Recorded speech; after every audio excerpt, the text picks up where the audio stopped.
जी पुनिया आप लोगों का हमारे चैनल पर स्वागत है। चलिए चलते खबर की तरफ। दिल्ली के अंदर जो हलचल मच चुकी है कि आम आदमी पार्टी के 7 सांसद जो है भारतीय जनता पार्टी ज्वाइनिंग की आम आदमी पार्टी को छोड़ के। ये एक गर्मा गर्म खबर है जो हलचल मच चुकी है। अगर आम आदमी पार्टी के 63 एमएलए तोड़कर चड्ढा को सीएम बनाने के 1% भी चांस है तो ये अकेले चड्ढा के बस की बात नहीं है। इसका मास्टरमाइंड 100% संदीप पाठक है। पिछले कुछ सालों से यही आपको चला रहे थे। केजरीवाल जेल में थे तो यहाँ दिल्ली, पंजाब, गुजरात, मध्य प्रदेश, हरियाणा सब कुछ संभाल रहे थे संदीप पाठक जी। तो ये मानना है लोगों का। तो संजय सिंह ने भी आम आदमी पार्टी के जो 7 सांसद है जो बीजेपी में जा रहे हैं उनको लेके क्या कहा, उनको भी सुनते हैं। आम आदमी पार्टी सांसद संजय सिंह ने कहा, कल आपने देखा कि गैर संवैधानिक, गैर कानूनी तरीके से नियमों के विपरीत जाकर 7 लोगों ने भाजपा में जाने का ऐलान कर दिया। यह कानूनी रूप से गलत है। 10वीं अनुसूची में साफ तौर पर लिखा कि किसी भी प्रकार की फूट, भले ही वह 2/3 संख्या हो, उसकी कोई संवैधानिक मान्यता नहीं है। आम आदमी पार्टी के 7 राज्यसभा सांसद टूटे हैं। वह गैर संवैधानिक, गैर कानूनी और संसदीय नियमों के विपरीत है। मैं आज राज्यसभा के सभापति, उपराष्ट्रपति को पत्र दूंगा कि इन 7 सांसदों की राज्यसभा सदस्यता को समाप्त किया जाए। तो संजय सिंह ने कहा कि ये जो 7 सांसद है जो आम आदमी पार्टी को छोड़कर बीजेपी में जा रहे हैं, इनकी सदस्यता को खत्म कर दिया। तो चलिए संजय सिंह को सुनते हैं और क्या कह रहे हैं। कल आपने देखा एक गैर संवैधानिक, गैर कानूनी और नियमों के विपरीत जाकर 7 लोगों ने बीजेपी में शामिल होने का ऐलान कर दिया।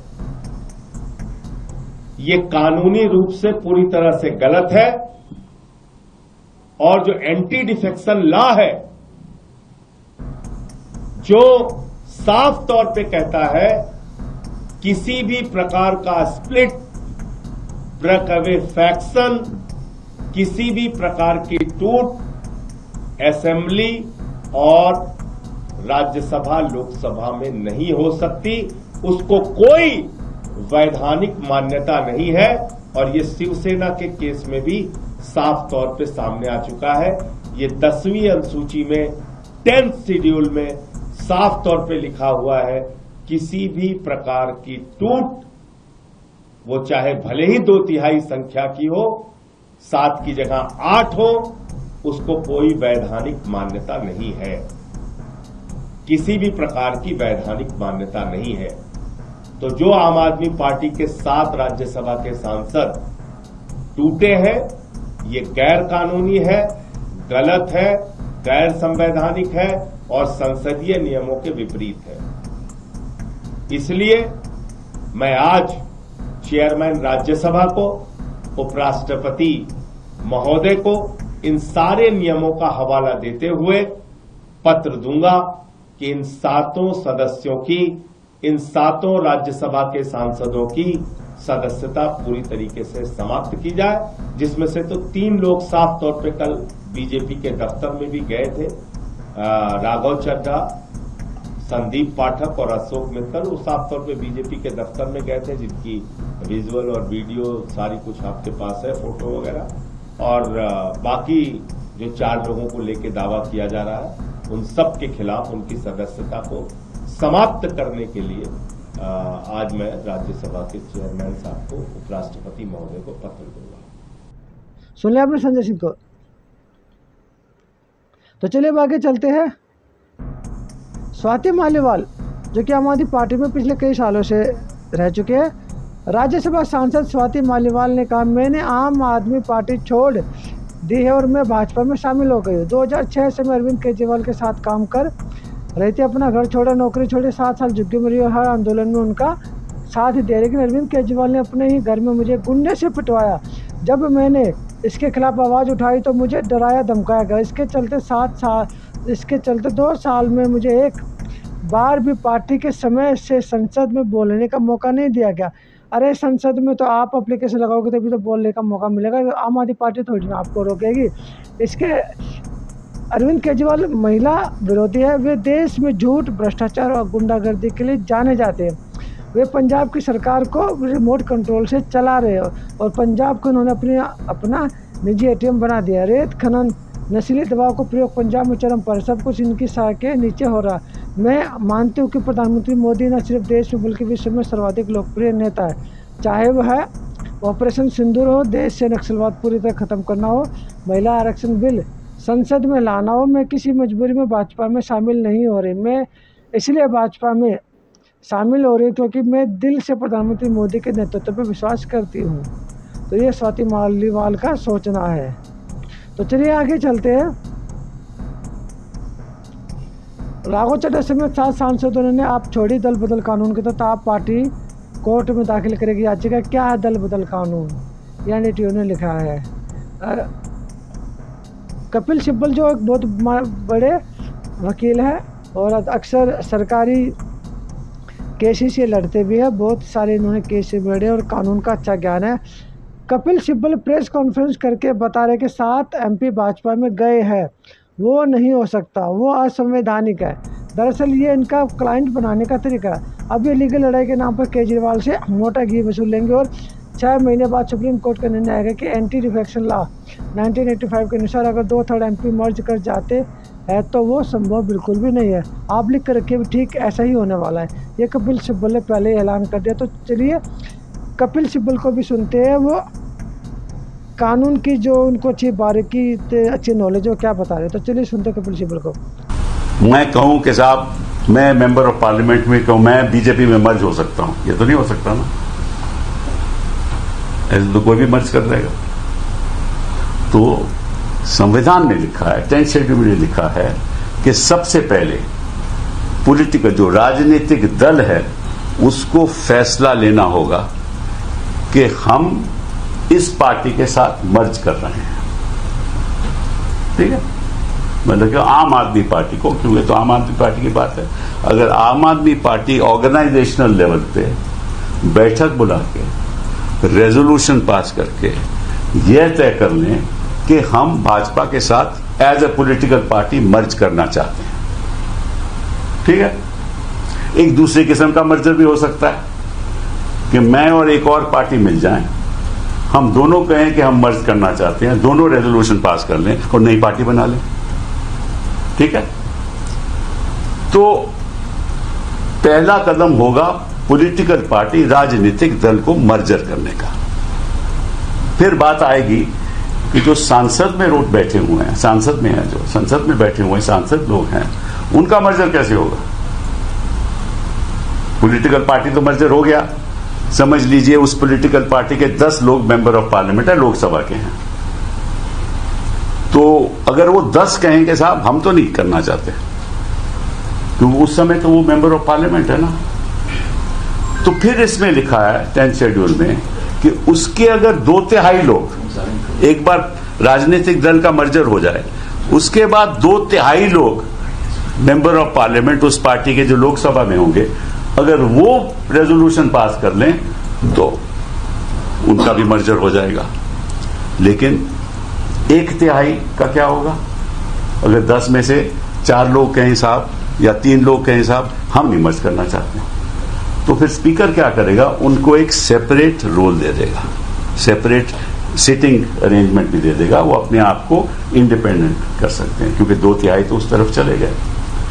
तो इसका उल्टा नहीं हो सकता, मतलब पहले 2/3 राज्यसभा में या लोकसभा में मर्ज कर जाए, वो तो हो ही नहीं सकता, क्योंकि सबसे पहले तो पार्टी मर्ज करनी पड़ेगी। सुनिए आपने कपिल सिब्बल को। अब चलती है दिल्ली के प्रदेश अध्यक्ष सौरभ भारद्वाज, जो आम आदमी पार्टी के चाहते हैं और एक समय में दिल्ली में मंत्री भी रहे हैं। वो आम आदमी पार्टी के बारे में क्या कह रहे हैं, उनका कहना यह है कि आम आदमी पार्टी जो ना तो MP की पार्टी है ना विधायकों की पार्टी, आम आदमी पार्टी एक प्रत्येक आम व्यक्ति की पार्टी, आम नागरिक की पार्टी। तो चलिए सौरभ भारद्वाज को सुनते हैं और सुनने के बाद आप चैनल को सब्सक्राइब जरूर कीजिए, वीडियो को शेयर जरूर कीजिए। हमारे बहुत सारे वॉलंटियर्स दुखी हैं, नाराज हैं कि कैसे ये 7 MP कह सकते हैं कि हमारे रास्ते अलग हो गए और बीजेपी में चले गए। मैं एक बात छोटी सी आप लोगों से पूछना चाहता हूँ, आप लोग अपने दिल पे हाथ रख के बताइए, ये आम आदमी पार्टी किसकी पार्टी है? MPs की पार्टी है, MLAs की पार्टी है, काउंसलरों की पार्टी है, इन्होंने बनाई थी, अरे ये पार्टी हमने आपने जैसे वॉलंटियर्स ने बनाई थी, ये वॉलंटियर्स की कार्यकर्ताओं की पार्टी है। इनके जैसे कितने आए कितने गए, और ये तो चैलेंजिंग टाइम्स है हमारी पार्टी के लिए। दिल्ली की सत्ता छिन गई, नेताओं को जेल में भेजा जा रहा है, रोज ईडी के थापे पाड़े जा रहे हैं, और पार्टी का ऑफिस तक तो छीन लिया था सरकार ने। अरे ऐसे में लोग भागेंगे, लोग जाएंगे। मगर भारतीय जनता पार्टी की सरकार क्या चाहती है, आप इस बात को समझिए। भाजपा की सरकार ने लगभग सारे मीडिया पर कब्जा किया, सारे अखबारों पर लगभग कब्जा है। सरकार से सख्त सवाल नहीं पूछे जाते, सरकार की कमियों को नहीं दिखाया जाता। हर चीज में वाह साहब वाह, वाह साहब वाह, वाह मोदी जी वाह, ये चल रहा है। मगर इसके बावजूद सरकार परेशान है तभी तो रोज छापे मार रही है, तभी तो बंगाल में छापे मारे जा रहे हैं, तभी तो दिल्ली में चंडीगढ़ में रोज छापे पड़ रहे हैं। क्यों? क्योंकि सरकार परेशान है, प्रधानमंत्री मोदी जी परेशान है। किससे परेशान है? सवाल पूछने वालों से। कौन सवाल पूछ रहा है? कुछ आम जनता के लोग, कुछ यूट्यूब के वो कार्यकर्ता या वो पत्रकार, और अपोजिशन पार्टी के कुछ लोग जो सरकार से लगातार सवाल पूछ रहे हैं। मोदी जी, आप 11 साल से कह रहे थे कि विदेशों में डंका बज रहा है। जब मौका मिलता है ट्रंप भारत की और भारतीयों की भद्दी भद्दी बातें करके बेइज्जती करता है। ट्रंप को जब मन करता है हम पे टैरिफ लगा देता है। मोदी जी, आपकी जुबान नहीं खुलती। बेड़ियों में बांध के भारतीयों को हिंदुस्तान भेजा जाता है, आप चुप रहते हैं। ट्रंप कह देता है कि पाकिस्तान के साथ सीज फायर कर लो, आप मान लेते हैं। ट्रंप से सवाल तक नहीं पूछ पाते। ऑपरेशन सिंदूर चलता है और आप पाकिस्तान के साथ क्रिकेट खेलते हैं।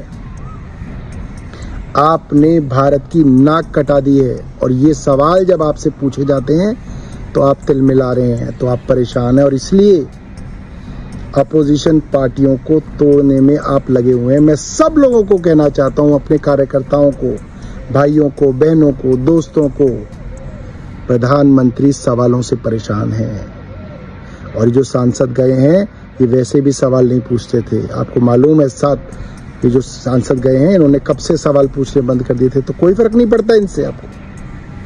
मगर आप लोग जो सवाल पूछ रहे थे वो पूछने बंद मत करिएगा, क्योंकि आम आदमी पार्टी, जिसको ये कहते थे कि पार्टी है, सुपारी इतनी पार्टी है, उस पार्टी की एक सरकार बची है पंजाब में, उसके बावजूद इनके पेट में दर्द है। जिसके ऊपर ईडी का छापा मारा उसी को ले लिया, यानी कि 3 दिन पहले वो भ्रष्टाचारी थे, इसलिए ईडी के छापे पड़ रहे थे। आज वो इनके काम के हैं। सवाल पूछने बंद नहीं करने। बड़े बड़े नेता जिनके पास मोटा माल है वो डरेंगे ईडी से, वो सीबीआई से भी डर सकते हैं, वो इनकम टैक्स से भी डर सकते हैं। मगर हमारा कार्यकर्ता तो फक्कड़ है, नौकरी से तनख्वाह मिलती है, तनख्वाह खर्च करता, अगले महीने फिर मिलती है। हमें किस बात का डर है? और प्रधानमंत्री को डर हमारे फक्कड़ कार्यकर्ता से ही है। आप लोगों का मनोबल तोड़ने की कोशिश की जा रही है, मनोबल नहीं तोड़ना है। और सवाल पूछने हैं, पूछते रहने हैं। कितनी बार जेल भेजोगे, कितने लोगों को भेजोगे? डरना नहीं है दोस्तों, देश को बचाना है, वरना ये लोग लूट पाट के सब कुछ भाग जाएंगे, कुछ नहीं छोड़ेंगे हमारे देश में। जय हिंद, जय भारत।